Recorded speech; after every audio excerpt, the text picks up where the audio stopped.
Hello friends, welcome to SAT, Centers Tuition Center Maduthumadi and Puthambalikara. Please subscribe to our YouTube channel for new updated videos and also visit centerstontuition.blogspot.in. നമ്മൾ പഠിക്കാൻ പോകുന്ന Kerala SSLC physics chapter 4 power transmission and distribution, power പ്രേഷണവും വിതരണവും, part 2. Please like, share, comment these videos. Part 2, 3 types of power stations. Students, please visit part 1 before watching this video. നിങ്ങൾ part 1 കണ്ടതിന് ശേഷം മാത്രം part 2 ആണ്. ലിങ്ക് ഇവിടെ ഈ സൈഡിൽ കൊടുത്തിട്ടുണ്ട്. Okay. Hydro electric power stations എന്താണത്? 3 types of power stations നമ്മൾ കഴിഞ്ഞ വീഡിയോയിൽ കണ്ടതാണ്. അതിൽ ഒന്നാമത്തേതാണ് ഹൈഡ്രോ ഇലക്ട്രിക് പവർ സ്റ്റേഷൻ. ജല ഉപയോഗിച്ച് നമ്മൾ വൈദ്യുതി നിർമ്മിക്കും. ദെൻ തെർമൽ പവർ സ്റ്റേഷൻ എന്താണത്? താപം, ചൂട് ഉപയോഗിച്ച്, ഹീറ്റ് ഉപയോഗിച്ച് നമ്മൾ വൈദ്യുതി നിർമ്മിക്കുന്നു. ദെൻ ന്യൂക്ലിയർ പവർ സ്റ്റേഷൻ, അതായത് ന്യൂക്ലിയർ എനർജി ഉപയോഗിച്ച് നമ്മൾ വൈദ്യുതി നിർമ്മിക്കുന്ന പവർ സ്റ്റേഷൻ. എന്താണ് പവർ സ്റ്റേഷൻ നമ്മൾ കഴിഞ്ഞ വീഡിയോയിൽ പഠിച്ചതാണ്. So please visit part 1. Okay. First one, hydro electric power station. Hydro electric power station എന്ന് പറഞ്ഞു കഴിഞ്ഞാൽ അണക്കെട്ടിൽ നമ്മൾ വെള്ളം കെട്ടി നിർത്തി ആ കെട്ടി നിർത്തിയ വെള്ളം ഉപയോഗിച്ച് വൈദ്യുതി നിർമ്മിക്കുന്നതാണ്. ഓക്കെ. വാട്ടർ ഫ്ലോ ഡൗൺ, നമ്മൾ വെള്ളം താഴേക്ക് ഒഴുക്കുന്നു. വെള്ളം ഇവിടുന്ന് താഴേക്ക് ഒഴുകുന്നു. വെള്ളം വന്ന് വീഴുന്നത് ഒരു ടർബൈൻ ആയിരിക്കും, അതായത് ഒരു പങ്ക പോലത്തെ ഒരു ഉപകരണം. കണ്ടോ? ഇതിനകത്തേക്ക് വെള്ളം വന്ന് ഇങ്ങനെ വീണ് കഴിയുമ്പോൾ ഇതിങ്ങനെ കറങ്ങും. കണ്ടോ? അപ്പോൾ ഇതുമായി കണക്ട് ചെയ്തിരിക്കുന്ന ഒരു ബെൽറ്റ് ഉപയോഗിച്ച് നമ്മുടെ ജനറേറ്റർ കറങ്ങും. ക്ലിയർ? വെള്ളം ഇവിടെ കെട്ടി നിർത്തുമ്പോൾ ഇവിടെയുള്ള കെട്ടി നിർത്തിയ വെള്ളത്തിനുള്ള എനർജി പൊട്ടൻഷ്യൽ എനർജിയാണ്, സ്ഥിതികോർജ്ജം. എന്ത് എനർജിയാണ്? Potential energy.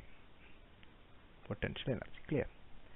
ഓക്കെ. വെള്ളം ഇവിടെ താഴേക്ക് ഒഴുകാൻ തുടങ്ങുമ്പോൾ that energy is known as kinetic energy. അതിനെ നമ്മൾ വിളിക്കും കൈനറ്റിക് എനർജി എന്ന് വിളിക്കും. ഗതികോർജ്ജം. ഇത് സ്ഥിതികോർജ്ജം, ഗതികോർജ്ജം.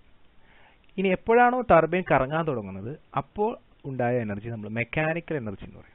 ഇതാണ് മെക്കാനിക്കൽ എനർജി, യാന്ത്രികോർജ്ജം. ഒന്നുകൂടി പറയാം സാറ്. വെള്ളം ഇവിടെ കെട്ടി നിർത്തിയിരിക്കുന്നു, നമ്മൾ ഒഴുക്കിയിട്ടില്ല. അപ്പോൾ അതിനുള്ള എനർജി പൊട്ടൻഷ്യൽ എനർജി. അത് ഒഴുകാൻ തുടങ്ങുമ്പോൾ കൈനറ്റിക് എനർജി. അത് വന്ന് വീഴുന്ന ഈ ടർബൈൻ കറങ്ങുമല്ലോ, ഇല്ലേ? അങ്ങനെ ഈ ടർബൈൻ കറങ്ങുകയാണെങ്കിൽ അതെന്ത് എനർജിയാണ്? Mechanical energy. അപ്പോൾ ഈ എനർജി പൊട്ടൻഷ്യൽ എനർജിയിൽ നിന്ന് എങ്ങോട്ടായിട്ട് മാറി?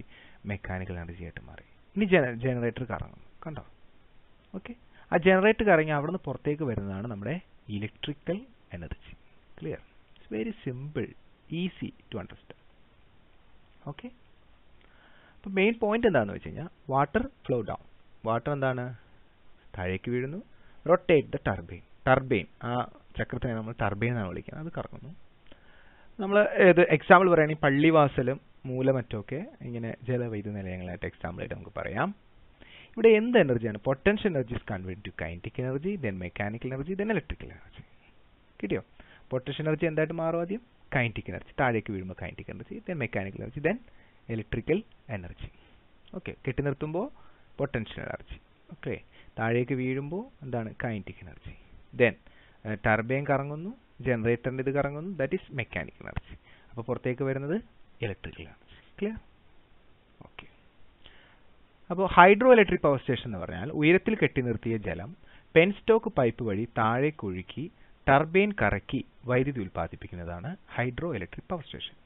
കേരളത്തിൽ പള്ളിവാസൽ, മൂലമറ്റം തുടങ്ങിയ സ്ഥലങ്ങളിൽ ഇത്തരം പവർ സ്റ്റേഷനുകൾ സ്ഥാപിച്ചിരിക്കും.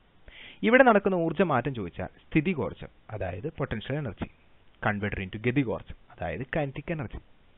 പിന്നീട് അത് യാന്ത്രികോർജ്ജമാവുന്നു. അവസാനം വൈദ്യുതോർജ്ജമായിട്ട് മാറുന്നു. Clear? Okay. Next, thermal power station. Thermal power station, ആ വാക്ക് തന്നെ thermal. The word thermal means heat, temperature, heat, ചൂട്. ഓക്കെ. നിങ്ങൾ നിങ്ങളുടെ വീട്ടിലെ അടുപ്പത്ത് കഞ്ഞി വെക്കുന്ന സമയത്ത് നിങ്ങൾ ശ്രദ്ധിച്ചിട്ടുണ്ടാവും, വെള്ളം തിളച്ച് നീരാവി വന്നിട്ട് ഈ പാത്രം കിടന്നിങ്ങനെ ചാടുന്ന ശ്രദ്ധിച്ചിട്ടുണ്ടാവും, അല്ലേ?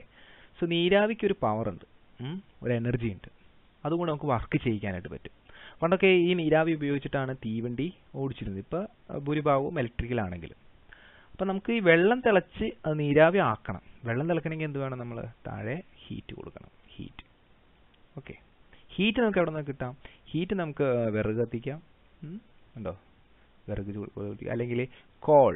എന്താണ് കോൾ എന്ന് പറഞ്ഞു കഴിഞ്ഞാൽ? കൽക്കരി, പെട്രോൾ, മണ്ണെണ്ണ എന്ത് കത്തിച്ചാലും ഹീറ്റ് ഉണ്ടാവും.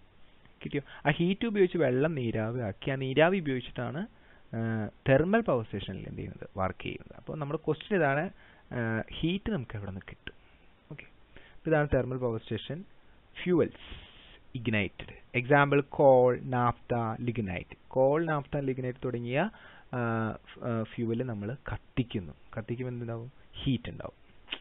ഹീറ്റിന് നമ്മൾ വാട്ടർ ഹീറ്റ് ഉപയോഗിച്ച് വാട്ടറിനെ നമ്മൾ തിളപ്പിക്ക് സ്റ്റീമാക്കും, നീരാവിയാക്കും. Rotate the turbine. ആ നീരാവി എന്ത് ചെയ്യും? ടർബൈനെ റൊട്ടേറ്റ് ചെയ്യും. So what happen? Yes, electric energy is created. Example Neyveli, Kayamkulam ഒക്കെ ഇതിന് എക്സാമ്പിൾ ആണ്. സോ ഇവിടുത്തെ energy conversion, chemical energy is converted into heat energy, then mechanical energy, then electrical energy.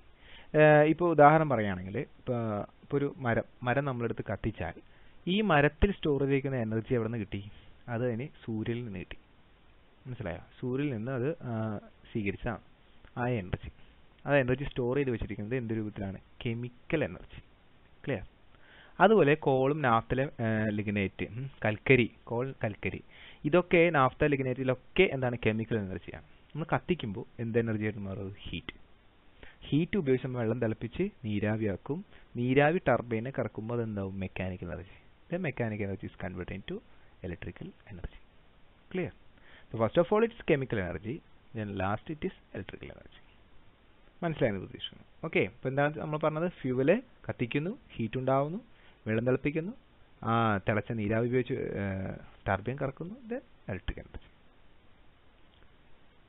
Thermal power station കൽക്കരി, നാഫ്ത, ലിഗ്നൈറ്റ് എന്നീ ഇന്ധനങ്ങൾ കത്തിച്ച് ജലത്തെ ഉന്നത മർദ്ദത്തിലും താപനിലയിലുമുള്ള നീരാവി ആക്കുന്നു. നീരാവിയുടെ ശക്തി ഉപയോഗിച്ച് ടർബൈൻ കറക്കി വൈദ്യുതി ഉൽപ്പാദിപ്പിക്കുന്നു. നെയ്വേലി, കായംകുളം തുടങ്ങിയ സ്ഥലങ്ങളിൽ ഇത്തരം പവർ സ്റ്റേഷനുകൾ സ്ഥാപിച്ചിരിക്കുന്നു. ഇവിടെ നടക്കുന്ന ഊർജ്ജമാറ്റം രാസോർജ്ജത്തെ താപോർജ്ജമാക്കുന്നു, താപോർജ്ജം യാന്ത്രികോർജ്ജമാവുന്നു, യാന്ത്രികോർജ്ജം വൈദ്യോർജ്ജമാവുന്നു. That's all, very simple. Then nuclear power station. Nuclear power സ്റ്റേഷനിലെ ന്യൂക്ലിയർ എനർജിയാണ് ഫിഷൻ ഉണ്ട്, ഫ്യൂഷനും ഉണ്ട്. നമുക്ക് എന്താണ് നോക്കാം. നിങ്ങൾ ഡാൻസ് കളിക്കുമ്പോൾ ഫ്യൂഷൻ കേട്ടിട്ടുണ്ടാവും. അതായത് ഒരു ഡാൻസിൻ്റെ കൂടെ നമ്മൾ മറ്റൊരു ഡാൻസും കൂടി ആഡ് ചെയ്ത് പിന്നെ ഒരു ഡാൻസും കൂടി ആഡ് ചെയ്ത് അങ്ങനെ അങ്ങനെ അങ്ങനെ കളിക്കുന്നതാണ് എന്ത്? ഫ്യൂഷൻ എന്ന് പറയുന്നത്, അല്ലേ? ഫ്യൂഷൻ. ഇതുപോലെ നമ്മൾ ചെറിയ ചെറിയ ആറ്റങ്ങൾ തമ്മിൽ കൂട്ടിക്കലർത്തി റിയാക്ഷൻ നടത്തി ഒരു വലിയതുണ്ടാക്കും. ഇതാണ് ഫ്യൂഷൻ. ഓക്കെ, ഇനി ഫിഷൻ എന്ന് പറഞ്ഞു കഴിഞ്ഞാൽ ഇപ്പോൾ നിങ്ങൾക്കൊരു കേക്ക് തന്നിട്ട് നിങ്ങൾ മുറിക്കാൻ പറഞ്ഞാൽ മുറിക്കും. അതായത് വലിയൊരു കഷ്ണത്തിനെ നിങ്ങൾ എന്താണ് ചെറിയ ചെറിയ കുഞ്ഞു കുഞ്ഞു കഷ്ണങ്ങളാക്കി. അതുപോലെ നമ്മൾ ഒരു വലിയ ആറ്റത്തിനെ നമ്മൾ ന്യൂട്രോൺ കണികൾ ഉപയോഗിച്ച് ബോംബാർഡ് ഇടിപ്പിച്ച് അതിനെ ചെറിയ ചെറിയ ആറ്റങ്ങളാക്കി മാറ്റും. അപ്പോൾ എനർജി റിലീസ് ചെയ്യും. അക്കോർഡിംഗ് ടു E=mc² എന്ന് പറയുന്ന ഐൻസ്റ്റീൻ്റെ ഇക്വേഷനൊക്കെ അനുസരിച്ചാണ്. അത് നമുക്കിപ്പോൾ ഇവിടെ റിലവൻ്റ് അല്ല, ഇപ്പോൾ നമ്മളത് പഠിക്കണോ അല്ലെങ്കിൽ അറിയേണ്ട ആവശ്യമില്ല. തൽക്കാലം നമ്മൾ ഇത്ര അറിഞ്ഞാൽ മതി. ന്യൂക്ലിയർ എനർജി എവിടെ ഉണ്ടാവും. ഓക്കെ, ന്യൂക്ലിയസ് വിഘടിക്കുമ്പോൾ പുറത്തേക്ക് വിടുന്ന എനർജിയാണെന്ന് മാത്രം മനസ്സിലാക്കുക. ഓക്കെ, ആ ന്യൂക്ലിയർ എനർജി ഹീറ്റ് ഉണ്ടാക്കുന്നു. സോ ഹീറ്റ് ഉണ്ടായി. ഈ നമ്മൾ നേരത്തെ പഠിച്ചത് തന്നെയാണ്. എന്താ? ഹീറ്റ് ഉപയോഗിച്ച് വെള്ളം തിളപ്പിക്കുന്നു, അത് തിളപ്പിച്ച നീരാവി ഉപയോഗിച്ച് ടർബൈൻ റൊട്ടേറ്റ് ചെയ്യുന്നു. എക്സാമ്പിൾ താരാപൂർ, കൽപ്പക്കം, കോട്ട, കൂടംകുളം, ഇതൊക്കെയാണ് ന്യൂക്ലിയർ പവർ സ്റ്റേഷൻ നമ്മുടെ കേരളത്തിലുള്ളത്. Okay, so nuclear energy is converted into heat energy, then mechanical energy, then electric energy. ഇതാണ് വെരി ഇമ്പോർട്ടൻറ്റ്. ഈ കൺവേർഷൻ ചോദിക്കും എക്സാമിന്. എന്താണ്? ന്യൂക്ലിയർ എനർജി ഹീറ്റ് ആവുന്നു, പിന്നെ മെക്കാനിക്കൽ എനർജി, പിന്നെ എന്താണ്? Electrical energy. So nuclear power station nuclear ഊർജ്ജം ഉപയോഗിച്ച് ജലം ഉന്നതമർദ്ദത്തിലും താപനിലയിലുമുള്ള നീരാവിയാക്കുന്നു. നീരാവിയുടെ ശക്തി ഉപയോഗിച്ച് ടർബൈൻ കറക്കി വൈദ്യുതി ഉൽപ്പാദിപ്പിക്കുന്നു. താരാപൂർ, കൽപ്പാക്കം, കോട്ട, കുടംകുളം തുടങ്ങിയ സ്ഥലങ്ങളിൽ ഇത്തരം പവർ സ്റ്റേഷനുകൾ സ്ഥാപിച്ചിരിക്കുന്നു. ഊർജ്ജമാറ്റം. ഇവിടെ ന്യൂക്ലിയർ ഊർജ്ജം താപോർജ്ജമാവുകയും താപോർജ്ജം യാന്ത്രികോർജ്ജമാവുകയും യാന്ത്രികോർജ്ജം വൈദ്യുതോർജ്ജമാവുകയും ചെയ്യുന്നു. Clear? Okay, so power station ഏതാണെന്ന് പഠിക്കുന്നത് hydro electric power station, Moolamattam, Kuttiyadi, Pallivasal. ഊർജ്ജമാറ്റം എന്താണ്? Mechanical energy is converted into electric energy. First of all mechanical energy വന്നേക്കുമ്പോൾ എന്തുണ്ടാവും? Kinetic energy, potential energy. അതിനുശേഷം എന്താണ്? Kinetic energy, then mechanical energy, then electrical energy. Then thermal power station, അവിടെ chemical energy is converted into electrical energy. Chemical എനർജിയുടെ ഇടയിൽ എന്തൊക്കെ ഉണ്ടാവും? Heat energy, then എന്താണ് mechanical energy. Clear? Then nuclear power station, അവിടെ nuclear energy is converted into electric energy. ഇതിന്റെ ഇടയിലുള്ള conversion എന്താണ്? ഹീറ്റ് എനർജി, ദെൻ എന്താണ് mechanical energy. Okay, that's all about the types of power station. There are 3 types: hydroelectric power station, thermal power station, nuclear power station. Okay, the energy conversion is very important. So നിങ്ങൾ പിന്നീട് ഒന്നുകൂടി revise ചെയ്ത് കണ്ടിട്ട് ആ energy conversion not ചെയ്തെടുക്കുക, നന്നായിട്ട് പഠിക്കാം. Okay, thank you.